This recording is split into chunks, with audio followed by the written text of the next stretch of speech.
प्रिय विद्यार्थियों, अभिवादन स्वीकार करें। हम राज्यपाल के पद के बारे में या राज्यपाल की जो स्थिति है उसके बारे में पिछले व्याख्यान में अध्ययन करने के बाद उसी क्रम को आगे बढ़ा रहे हैं कि राज्यपाल की जो स्थिति है या उसका जो रोल है या उसका जो कार्य करने का तरीका है, शैली है, वह कैसी होनी चाहिए या किस तरह की परिस्थितियों को उसके द्वारा फेस किया जाता है एवं मुख्यमंत्री या राज्य की जो व्यवस्थापिका है उसके बीच किस तरह से संघर्ष की स्थितियां पैदा होती रहती हैं। तो इसकी जो भूमिका है उस संबंध में हम जब आगे अध्ययन करते हैं तो संवैधानिक अध्यक्ष से क्या इनका तात्पर्य है उसमें हम देखेंगे। राज्यपाल की स्थिति का जो विस्तृत अध्ययन किया जाए, यह धारणा असत्य हो जाती है कि राज्यपाल को एक संवैधानिक अध्यक्ष मात्र मानना भूल होगी। वास्तव में यह संवैधानिक अध्यक्ष तो है ही, इससे अधिक भी कुछ है। राज्यपाल का पद का अध्ययन दो रूपों में किया जाना चाहिए। पहला है संविधान निर्माता राज्यपाल को क्या भूमिका देना चाहते थे। दूसरा है राज्यपाल पदधारी व्यक्तियों ने विविध परिस्थितियों में क्या भूमिका निभाई है। राज्य शासन में उसकी जो शक्तियां हैं वह वास्तविक न होते हुए भी राज्य शासन में उसका स्थान सबसे अधिक सम्मानित और प्रतिष्ठित होता है। यह दल की राजनीति से काफ़ी ऊपर उठा हुआ होता है, इसलिए निष्पक्ष है। वास्तविक शासक भले ही मंत्रीगण हैं, सदैव उनकी आवश्यकता के अनुसार मंत्रणा प्राप्त कर सकते हैं। अपने निर्दलीय व्यक्तित्व के आधार पर राज्यपाल राज्य के शासन की ढुलमुल और अस्थायी राजनीति में स्थायित्व और स्थिरता लाने की स्थिति में होता है। यदि राज्यपाल प्रभावशाली व्यक्तित्व वाला और कार्यशील व्यक्ति हो तो वह विरोधी पक्ष और मंत्रिमंडल के बीच अनेक मतभेदों को दूर करने में भी सहायक सिद्ध हो सकता है। श्री M.B. पायली ने इस संबंध में लिखा है, राज्यपाल मंत्रिमंडल का सूझबूझ वाला परामर्शदाता है जो राज्य की अशांत राजनीति में शांत वातावरण पैदा कर सकता है। M.B. पायली के द्वारा जो दिया गया कोटेशन है, उन्होंने यह इंडियाज़ कॉन्स्टिट्यूशन में लिखा है कि ये जो पद है वह बहुत ही सूझबूझ एवं परामर्शी है। राज्य की जो अशांत वातावरण की स्थिति होती है उसमें वह शांत प्रवृत्ति लाने के लिए, शांति व्यवस्था बनाए रखने के लिए इसके द्वारा वातावरण पैदा किया जाता है। श्री K.M. मुंशी ने भी इस संबंध में इस तरह से कहा है कि कुछ परिस्थितियों में राज्यपाल द्वारा बहुत अधिक हितकारी और प्रभावशाली रूप में कार्य किया जा सकता है। डॉक्टर अंबेडकर भी राज्यपाल के पद के महत्व को स्पष्ट करते हुए बताते हैं कि जबकि राज्यपाल को स्वयं कोई शक्ति प्राप्त न होगी, उसका यह कर्तव्य होगा कि वह महत्वपूर्ण मामलों के संबंध में मंत्रिमंडल को उचित सलाह दे। ऐसा कार्य राज्यपाल किसी दल के प्रतिनिधि के रूप में नहीं बल्कि संपूर्ण जनता के प्रतिनिधि के रूप में करेगा, जिससे कि राज्य में निष्पक्ष, विशुद्ध और कुशल प्रशासन की स्थापना हो। अंबेडकर के द्वारा जो दी गई ये विस्तृत व्याख्या है, इसमें सारी चीज़ों को उन्होंने समाहित कर दिया है, चाहे वह प्रतिनिधि के रूप में कार्य करने की हो, चाहे वह किसी दल से ऊपर उठने की बात की हो, बिल्कुल निष्पक्ष हो, कर्तव्य करने का जो तरीका है वह पूरी तरह से सलाह देने वाला हो और पूरी तरह से कुशल प्रशासन की स्थापना कराने में सहयोग करने की स्थिति हो। इस तरह से जो प्रशासन का जो दायरा है वह पूरी तरह से बहुत अच्छी तरह से शांत रूप से चलने के लिए तैयार रहेगा। इसी संदर्भ में B.G. खेर ने भी संविधान सभा में कहा था, एक अच्छा राज्यपाल बहुत लाभ पहुंचा सकता है और एक बुरा राज्यपाल दुष्टता भी करता है, यद्यपि संविधान में उसको बहुत कम शक्ति दी गई है। यानी यहाँ पर भले ही यह एजेंट के रूप में जो केंद्र के एजेंट की बात आती है, तो उस स्थिति को देखते हुए जो खेर ने बात कही है कि राज्यपाल बहुत कुछ लाभ भी पहुंचा सकता है, और राज्यपाल की मानसिकता या जो वैचारिक दृष्टिकोण है वह अगर ठीक नहीं है तो वह एक गलत कार्यों की ओर भी ले जाने में पूरा अपना इस तरह का अनुचित तरीका दे सकता है।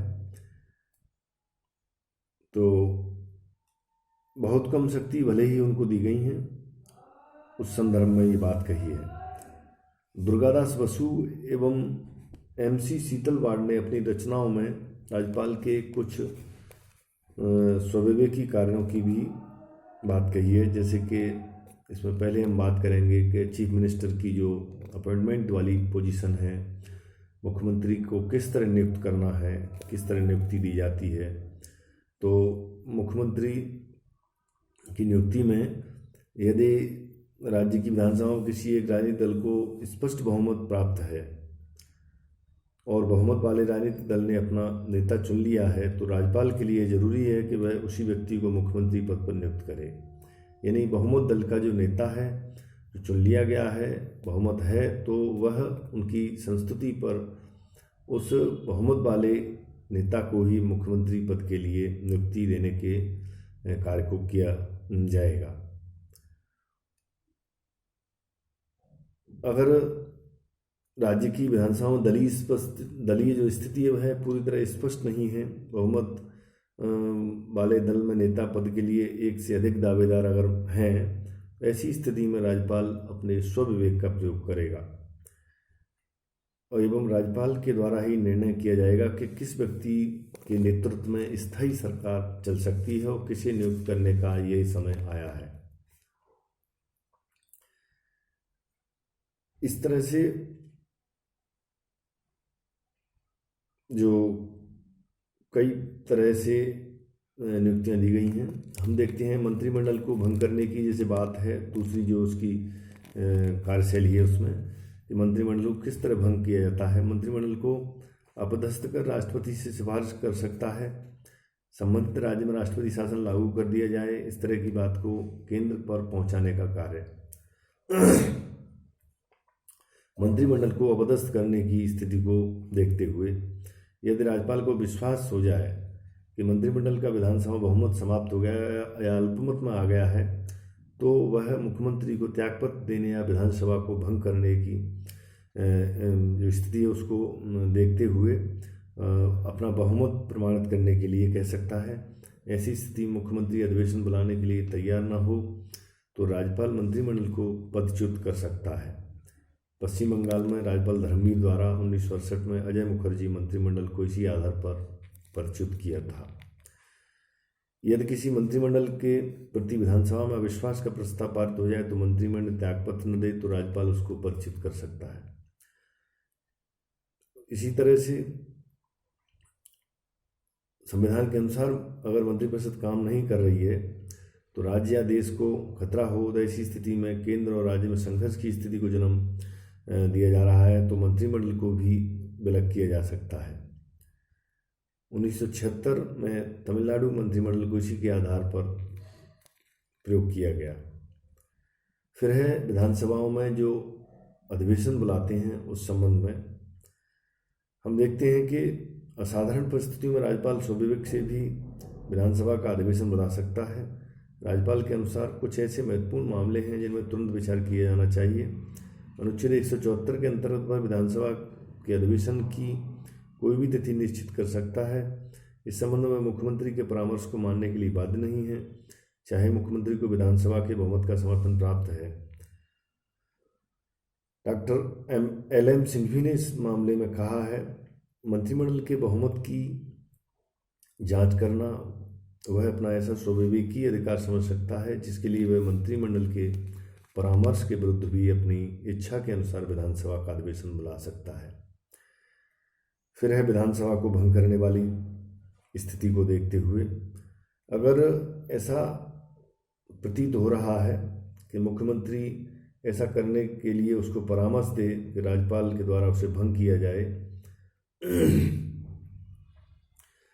तो मुख्यमंत्री के परामर्श को मानने से इनकार भी कर सकता है या मुख्यमंत्री के परामर्श के बिना ही विधानसभा को भंग कर सकता है। ऐसे उदाहरण हैं राज्यपाल ने अपने ही विवेक से कार्य किया। 1953 में ट्रावनकोर कोचीन में पराजित मंत्रिमंडल ने राज्यपाल को विधानसभा भंग करने की सलाह दी, जिसने स्वीकार कर लिया। 1984 में जम्मू कश्मीर के राज्यपाल जगमोहन द्वारा फारूक अब्दुल्ला मंत्रिमंडल की विधानसभा भंग करने की सिफारिश को स्वीकार नहीं किया गया। 1976 में तमिलनाडु के राज्यपाल द्वारा मुख्यमंत्री के परामर्श के बिना ही विधानसभा को भंग किया गया।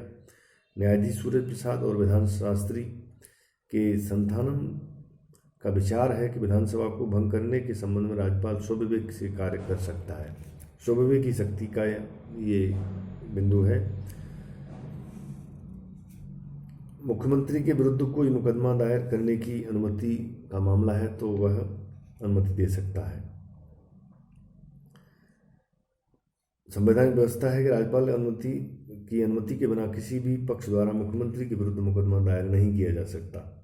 1995 के जयललिता प्रकरण से स्पष्ट हो गया कि जब कोई पक्ष भ्रष्टाचार या किसी आरोप के आधार पर मुख्यमंत्री के विरुद्ध मुकदमा दायर करने की राज्यपाल की अनुमति मांगता है, तब इस संबंध में वह अपने स्वविवेक के आधार पर निर्णय करेगा, अर्थात वह स्वविवेक के आधार पर मुकदमा दायर करने की अनुमति दे सकता है। वह केवल नाममात्र का अध्यक्ष ही नहीं, वह एक ऐसा अधिकारी है जो राज्य के शासन में महत्वपूर्ण भाग ले सकता है। राज्यपाल को केंद्रीय सरकार के प्रतिनिधि के रूप में भी माना जाता है। Governor as agent of the central government. K Munshi ने लिखा है, राज्यपाल संवैधानिक औचित्य का प्रहरी और वह कड़ी है जो राज्य को केंद्र के साथ जोड़ते हुए भारत की एकता के लक्ष्य को प्राप्त करती है।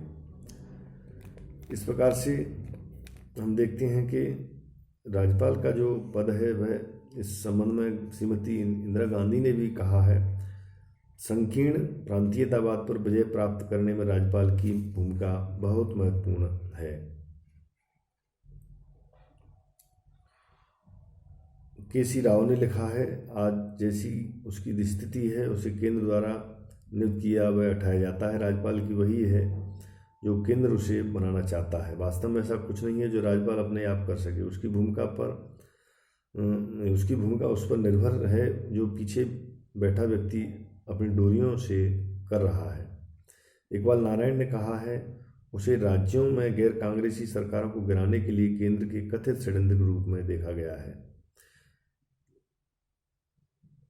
तो इस प्रकार से हम देखते हैं कि राज्यपाल के जो पद की बात है उनमें इसमें कई प्रकार से पुनर्विचार की आवश्यकताएं की गई हैं। राज्यपाल के संबंध में B.M. तारकुंडे ने लिखा है, इस पद पर महिमावान व्यक्तियों को ही नियुक्त किया जाना चाहिए। इंदर मल्होत्रा के शब्दों में जनसाधारण की बात को छोड़ दिया जाए। स्वयं राज्यपाल पदधारी भी अपने इस पद को सम्मान की दृष्टि से नहीं देखते हैं। सरकारी आयोग का भी सुझाव है, अनुच्छेद 155 में संशोधन कर राज्यपाल की नियुक्ति के बारे में संबंधित राज्य के मुख्यमंत्री के साथ विचार विमर्श की व्याख्या को अनिवार्य रूप से कर दिया जाना चाहिए। प्रशासनिक सुधार आयोग ने अपनी रिपोर्ट में सुझाव भी दिया था। भगवान सहाय समिति की सिफारिशों के आधार पर भी इसमें सुधार की बात कही गई। विधानसभा में दलीय स्थिति स्पष्ट न हो, उसके लिए एक से अधिक दावेदार हों उस स्थिति में। तो इस प्रकार से राज्यपाल के पद का जो निर्धारण है वह पूरी तरह से केंद्र और राज्य की सरकारों के मध्य विभिन्न परिस्थितियों को देखते हुए एवं उनकी वैचारिक दृष्टिकोण के आधार पर उनको पद से अलग करना या विवाद की स्थिति को समाप्त करना, राज्य सरकार को चलाने में सहयोग करना निष्पक्ष रूप से, तो ये सारी बातें राज्यपाल के संबंध में आती हैं। धन्यवाद।